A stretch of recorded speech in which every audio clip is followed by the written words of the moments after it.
thing in your nightmare, that thing that's holding you back, that thing that's dragging you down, that thing is you.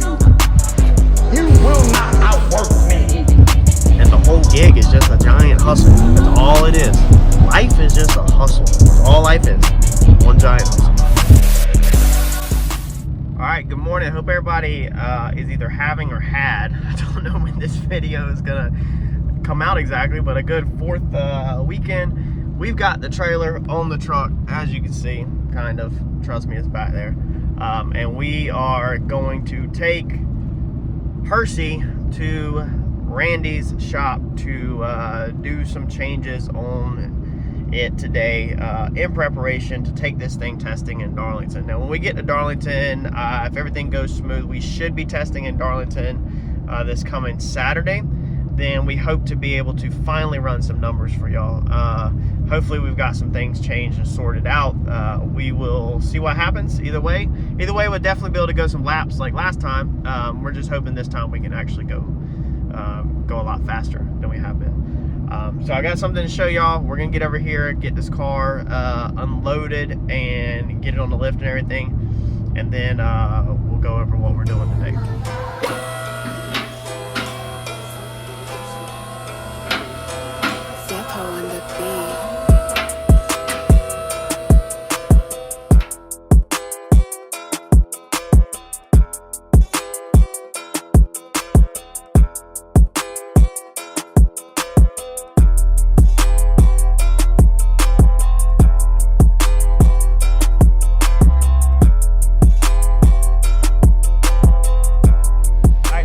This thing up on the stand as soon as we got here.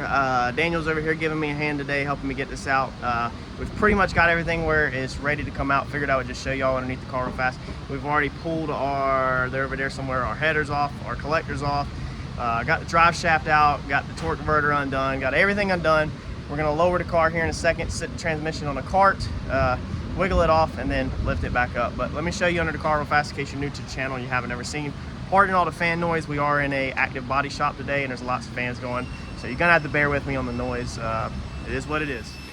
All right, so we have unhooked everything. My headers come all the way apart, so if you're new, both collectors come off, the tips come off separate like that, and then my headers are actually 5-piece headers, so if we wanted to take off each of these, we could take off all of them. But to just take the transmission out, we don't have to. If we were taking the starter out, then we'd have to, but we've set the starter just right here on the headers, so we don't have to actually unhook it or anything like that. Of course the power's off, so don't spark or anything. Got everything unhooked, got the converter unhooked from it, the whole 9 yards. About to, let's see here, go ahead and take this guy out. So we have a removable cross member, so get that out of the way. We've got the drive shaft out, everything unhooked. So this transmission is ready to come out. One other thing we noticed when we were just underneath here is I do have some fluid buildup right here. This is the vent from the rear end. This is the one that goes up top right here. So I'm guessing it's pushing a little bit of fluid. We haven't noticed anything on the garage floor or the track. So I'm almost feel like it's building up heat and maybe pushing vapors, oily vapors. And that's what's getting all over, it's all over the bars and everything. So we're gonna wipe all this down before we put the car back down. It's easier to do it here. And then while we're up here today, we're gonna either put our vent back in our hole right here, the factory vent, because it don't have it, or we're gonna seal that up. We might need to go ahead and change this and drill a hole in the floor when we redo the back and go ahead and put a catch can up top for the rear end, so that we don't have this issue no more. I actually might go ahead and order one and get us ready to put the catch can in that, since it is starting to push fluid. So we folded our transmission lines back here out of the way. I think we're ready to go. So I'm gonna throw y'all back on time lapse. We're gonna sit this thing down and get this transmission out of here, and then I'll show you what we're doing.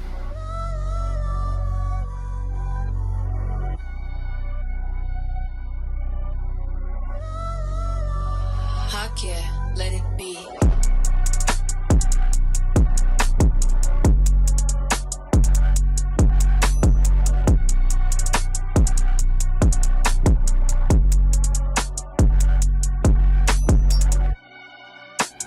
All right, so we got the transmission out of here. and this is the guy we are replacing. So we think that our reluctor wheel could be our issue. It's the last pass it lost crank sync, and this is a OEM one. So the OEM ones are just simply stamped steel. They're not the best quality, and we're going to replace it with, let me show you, we're going to replace it with this MMR Billet aluminum piece. There's the part number. Now originally I was going to put one of these on the motor when I built it, but I was led to believe from my research that I didn't really need it at the power I was making, so I skimped on it. It was like 140 bucks I think for this, and so I just went back with a factory one. But we're thinking that this one is moving a little bit or distorting since it's stamped steel. Some people say that this just can't pick up the signal all that great whenever at a higher RPM. Factory Mustang rev limiters are 7,500, and so we're losing signal around 77. So it kind of makes sense. If this thing was engineered really not to pick up past 75, then it makes sense to lose it at 77. Now there's also an upgraded crank sensor, but I don't have that with me right now. I wish I would have went ahead and got it, but I can change that from in the car. I believe it's just not going to be the funnest. This is a brand new Ford one though,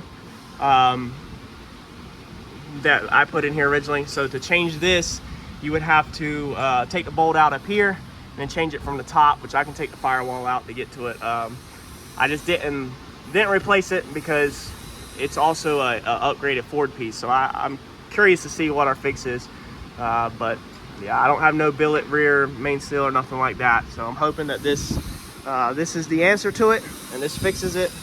Let's get this guy in there, get everything torqued back down and put it in. John wants me to read the gap. So we're about to put this, hold this back up there and read the gap on the between the sensor and the reluctor wheel before we go swapping it over, just so we have that piece of information on here. So we'll put this back on here and then we will read the gap and see what we got.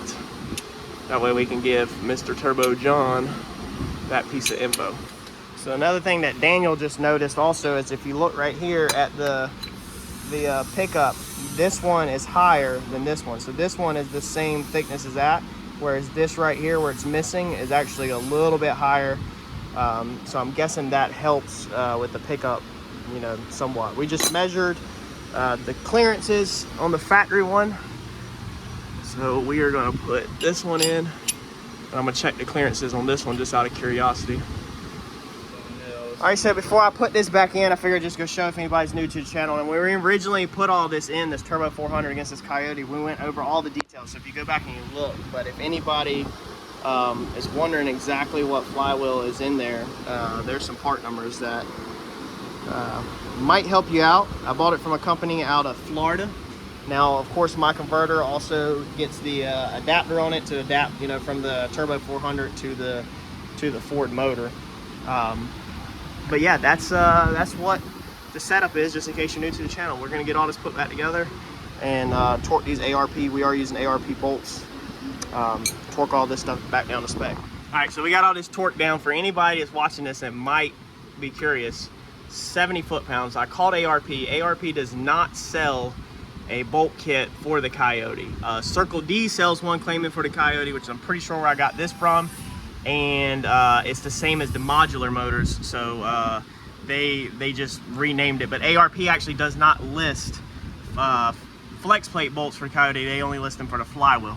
So 70 foot-pounds is what ARP said that it should be. That's what we put it on. I did this last time, I had no issues. So again, 70 foot-pounds for anybody who's wondering, because that information is hard to find.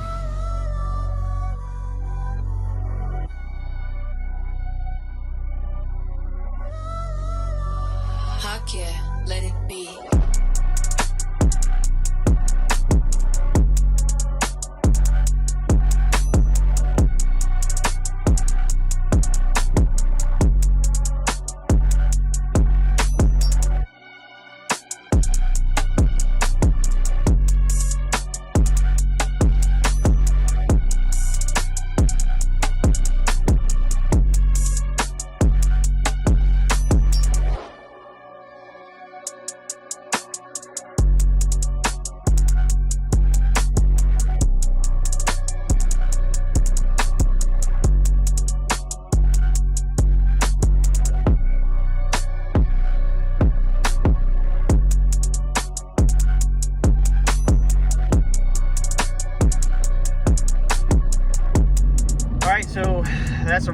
got Percy put back in there. She fired up, drove out, no issues. Surprisingly, everything went smooth. That's not normally how things go for me. We'll see if this fixes the problem. Like I said, we could also need to change the sensor. Brian popped by the shop to give Randy a hand, and he was looking at some stuff, and he said that the gap on my sensor is way too big, that it needs to be tightened up, so that he said that we could take and probably grind the actual sensor down, which I didn't think about that. The whole time I've been thinking about grinding the block, but grind the sensor down. I don't know why I always think of the hardest thing there is, but grind the sensor down, and that would move it, the mounting flange would move it closer in. So that could possibly be done if this doesn't fix it. However, we're going to try to run it as is with the new MMR piece and the OEM factory crank trigger sensor to see what we got, versus instead of making a bunch of changes and then not knowing what actually fixed it.